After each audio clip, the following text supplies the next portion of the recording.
Hello and welcome to Business Africa with me, Ronald Kato. This week, after fallout with Russia, Europe looks across the Mediterranean for energy security, but many gas-rich African nations face capacity problems and won't readily satisfy European demand. We look at the winners and losers of the new scramble for Africa's energy. Plus, when politics and business refuse to mix, as Kenya prepares for a general election this August, importers from landlocked East Africa are diverting cargo from Mombasa port to Dar es Salaam over security concerns. Also, Ethiopia defies conflict, a pandemic and sanctions to register billions in foreign direct investment. Addis Ababa has also stepped up power production in its bid to achieve manufacturing-led growth. Stay with us for these and more details. Thank you for joining us. Europe is shopping around for new energy suppliers and is turning to Africa for its natural gas imports. Countries such as Algeria, Nigeria, and Egypt have significant gas reserves, but they remain largely undeveloped.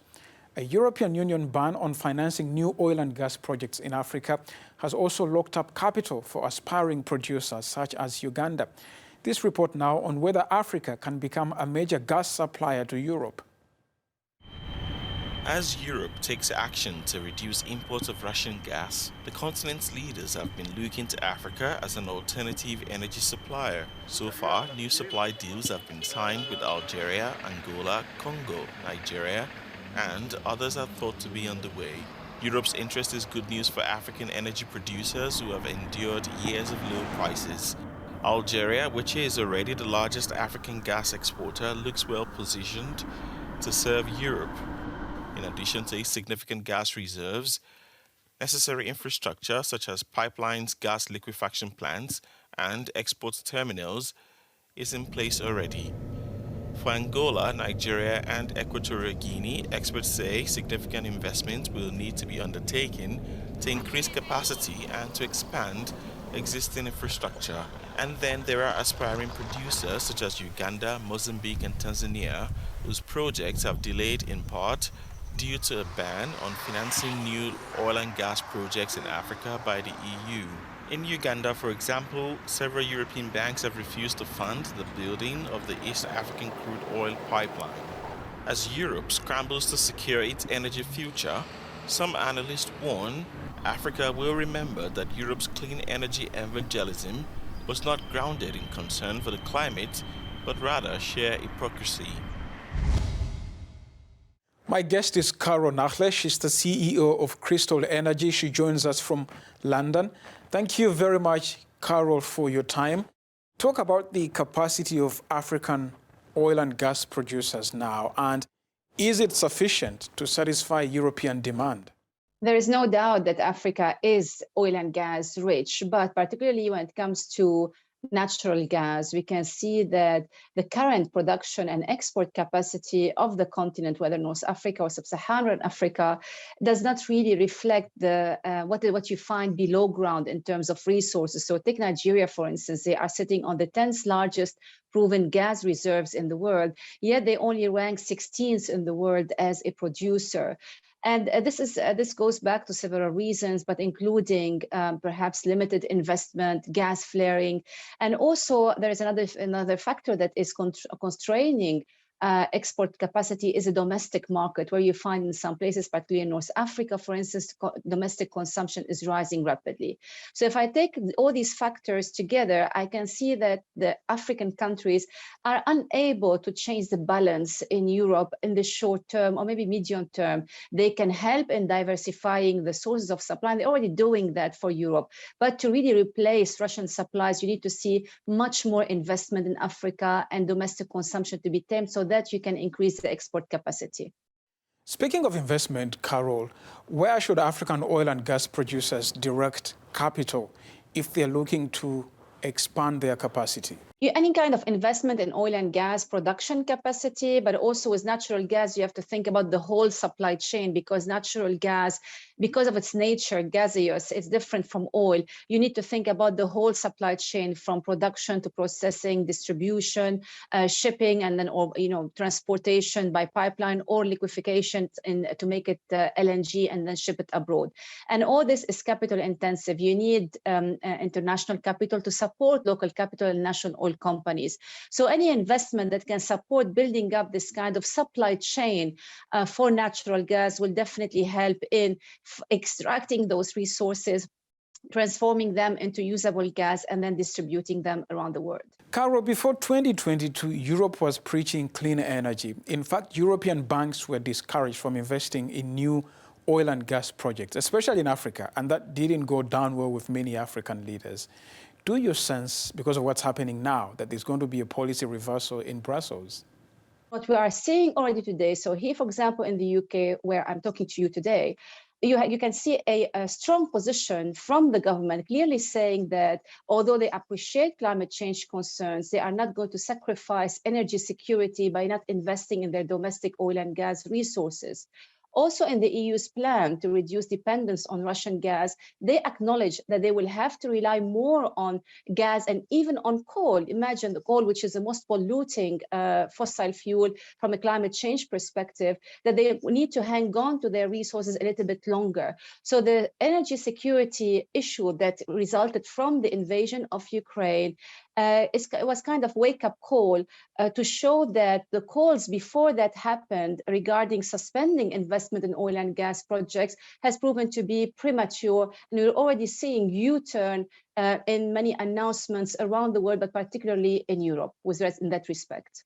What do you say to those who are concerned that the new scramble for African energy will perpetuate energy poverty on the continent? And definitely, energy poverty is a problem that should be tackled as a main priority for all governments in Africa, with the support also of the international community. But the answer to your question is not straightforward, because it all depends on the local market conditions. So if a country does not have the infrastructure in place to use natural gas, and they are able to export it, they should support that, because that is going to generate additional revenues to the government, and hopefully those revenues will be invested sustainably to building the economy. In other countries where that infrastructure exists, then the priority should be given to domestic market, bearing in mind the issue of pricing, because you don't want to have a big differential between what you get in the international market and what you get domestically. Caro Nahle, nice to have you. Thank you very much for your time. Thank you for having me with you today. Now, 12 years ago, Kenya was rocked by deadly post-election turmoil. The violence also blocked rail and road transport to Uganda and Rwanda, stopping imports of fuel and essential goods. As another general election looms in East Africa's largest economy, importers and shippers are diverting business from Kenya's Mombasa port to Dar es Salaam of Tanzania. Kenya's Mombasa port is losing business to arch-rival Dar es Salaam, as importers in landlocked Uganda, Rwanda and Eastern Democratic Republic of Congo become jittery about Nairobi's upcoming election. During the 2007-2008 post-election violence in Kenya, rail and transport was disrupted and importers lost cargo and trucks. Uganda is Kenya's largest transit market in the region. According to the latest Mombasa Port Corridor Community Charter report, transit volumes through the Dar es Salaam port grew 21% in 2021, while those through Mombasa fell 6.2% in the same period. The decline is blamed on a move by importers in Kampala to divert more cargo to Dar es Salaam. The new report shows that Uganda-bound cargo reduced by 5.7% in 2021, while that going to Rwanda had dropped by 56.7%. A steeper decline is expected in 2022. Mombasa sits at the heart of the so-called Northern Corridor, which serves landlocked East African states, with Dar es Salaam located on the Central Corridor. Both ports have upgraded their facilities and offered shippers incentives in a battle to outcompete each other. Kenya has assured businesses of the route's safety, but the ghosts of the 2007-2008 violence continue to haunt importers and transporters. So Addis Ababa shrugged off a pandemic, conflict in its north, and sanctions to record $2.4 billion in foreign direct investment in the first 9 months of the current financial year. Much of that investment went to manufacturing, according to Addis Ababa's National Investment Authority. Ethiopia attracted $2.43 billion in foreign direct investments in the first 9 months of the current financial year, an 18% increase compared to 2020. The Ethiopian Investment Commission said manufacturing led in attracting the most investment, following by services and agriculture. Investment came from China, France, the US, Israel and Italy. The country aims to attract $3.6 billion in FDI this year. The investments are expected to create 57,500 jobs, according to the Commission. Ethiopia is one of the fastest growing economies in Africa and a top FDI destination. Earlier this year, Addis Ababa switched to its 6,000 megawatt Grand Ethiopian Renaissance Dam on the River Nile as part of its efforts to encourage manufacturing-led growth. A big population and the cheap cost of electricity have made the country a darling for investors. Ethiopia's 10 industrial parks registered exports of $165 million in 2019. And that wraps up this episode of Business Africa. I am Ronald Kato. The news continues on air and online. Bye for now, and I'll see you on the next episode of Business Africa.